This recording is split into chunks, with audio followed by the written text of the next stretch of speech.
Bismillahirrahmanirrahim. Assalamualaikum warahmatullahi taala wabarakatuh. Ketemu lagi di sini bersama Dr. Kirpop Sani Sanjaya untuk senantiasa membahas tentang tips-tips sehat. Apa kabar semuanya sahabatku? Terima kasih atas kehadirannya selalu setia bersama saya, dan terlebih wabil khusus pada mereka-mereka yang sudah subscribe dengan channel ini. Maka mudah-mudahan senantiasa kita terus dengan ridhonya Allah, kita bersama bersatu dalam vibrasi kesehatan kita, insya Allah. Bagi yang belum, subscribe ya.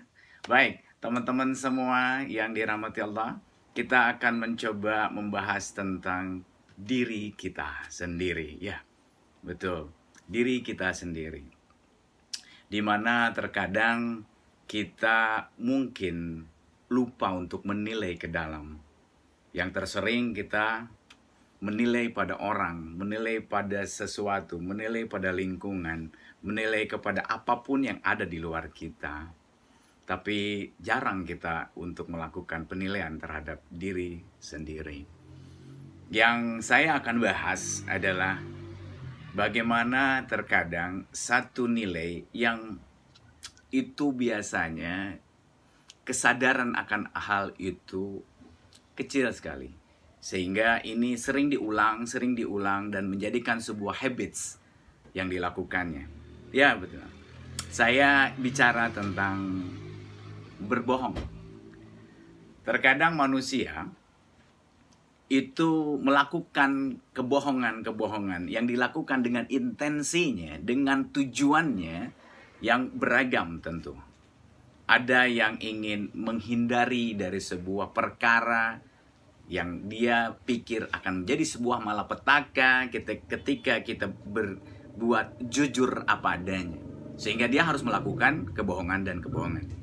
Yang kemudian juga terkadang orang tersebut melakukan kebohongan untuk meningkatkan citra dirinya di hadapan orang lain.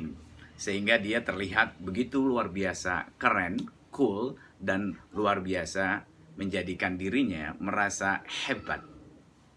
Banyak lagi hal-hal yang mungkin terjadi pada motivasi orang tersebut untuk berbuat kebohongan. Tapi yang menjadi sedihnya, kebohongan ini menjadi sebuah habits, menjadi sebuah kebiasaan. Bahkan tidak ada masalah apapun, tidak ada sesuatu nilai apapun yang seharusnya biasa-biasa saja dia lakukan, tapi tetap kebohongan itu ada dan menjadikan itu sebuah bumbu penyedap dalam kehidupannya. Masya Allah. Ini yang menjadi bagaimana memberikan dampak-dampak buruk pada kesehatan. Orang yang berbohong, katakanlah dia ingin meningkatkan citra dirinya, dia melakukan kebohongan-kebohongannya yang sesungguhnya itu bukan dirinya sendiri.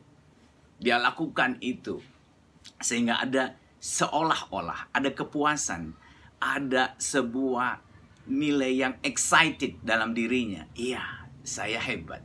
Iya, saya cool dan keren sekali. Tapi ternyata tanpa disadari oleh orang tersebut, tanpa disadarinya, itu hormon-hormon kortisol, hormon stres, itu dirilis secara perlahan, dirilis dalam tubuhnya, dalam sistem limbiknya, mengeluarkan hormon stres. Dan itu terjadi secara terus-menerus. Terkadang kan kita tahu sahabatku, kebohongan-kebohongan itu harus ditutupi lagi dengan kebohongan dan kebohongan supaya kebohongan itu tetap tertutup rapat menjadi sebuah nilai yang seolah-olah kebenaran. Dan itu sesungguhnya manusia tidak bisa juga berbohong pada diri sendiri, bahwa itu membuat dia menjadi stres, membuat dia merasa sedikit ada nilai kepanikan yang sesungguhnya terjadi, namun dia karena kebiasaan tidak bisa merasakan itu.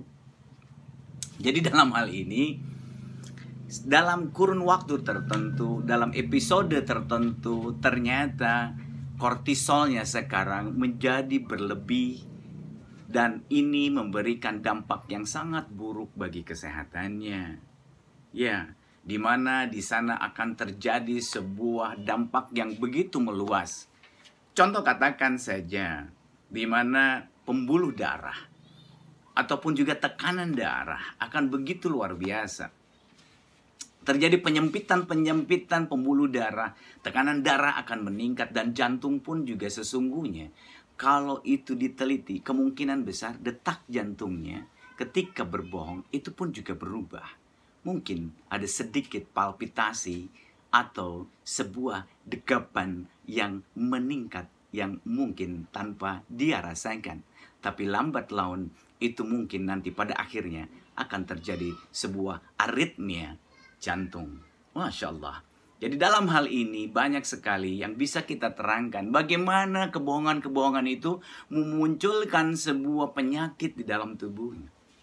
Katakanlah sekarang pembuluh darah tadi yang kita bicarakan, ketika hormon itu muncul, bisa terjadi juga peningkatan dari epinefrin yang membuat di mana fase aferen di dalam tubuh yang namanya di glomerulus ginjal itu akan terjadi sebuah nilai perfusi yang menjadi kurang seimbang, tidak balance, di mana di sana ada sistem penyaringan dan mungkin akan terjadi hal yang membahayakan terhadap ginjal kita.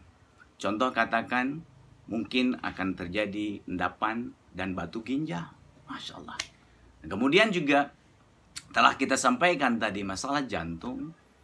Bisa jadi juga ketika aliran darahnya kurang bagus, kemana-mana aliran begitu terhambat dan tersumbat.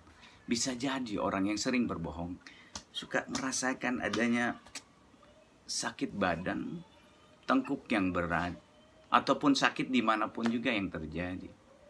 Dan bisa jadi juga ketika dia infeksi, sulit sekali untuk sembuh infeksinya. Karena kebohongan ini ternyata memberikan dampak yang begitu luar biasa tanpa dia sadari.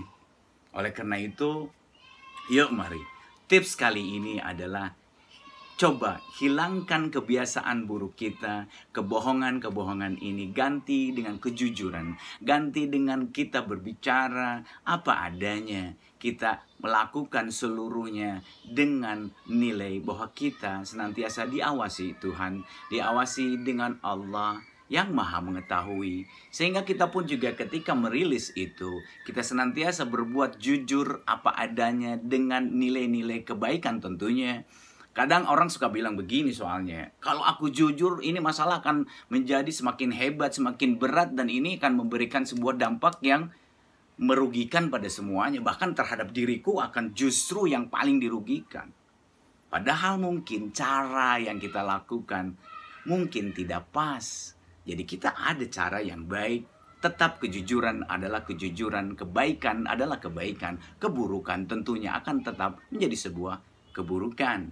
Jadi oleh karena itu sekarang yuk mari dalam tips kali ini untuk kita tetap memaintain kesehatan kita, untuk tetap kita berporos dalam kesehatan kita yang senantiasa kita bisa lakukan dengan sangat mudah, yakni kita hilangkan kebohongan, kita hilangkan untuk kebiasaan-kebiasaan berbohong sehingga kita benar-benar selamat dari ancaman bahaya-bahaya penyakit yang akan merongrong diri kita ke depan, yang pada akhirnya kita akan terus sehat dan bahagia. Itu tips kali ini yang bisa saya sharing dengan teman-teman, dan mudah-mudahan ini pun juga menjadi nilai kebermanfaatan untuk kita semuanya. Jangan lupa subscribe. Sampai ketemu di lain kesempatan. Saya Dr. Kirpop Sani Sanjaya undur diri. Assalamualaikum warahmatullahi taala wabarakatuh.